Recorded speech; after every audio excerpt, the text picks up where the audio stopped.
Mental health is something we all have, and it's just as important as our physical health. But understanding it can be tricky. First off, mental health includes our emotional, psychological, and social well-being.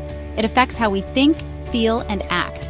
Some common mental health issues are anxiety disorders, depression, bipolar disorder, schizophrenia, and PTSD. Now let's talk about stigma. Stigma is a huge barrier to seeking help.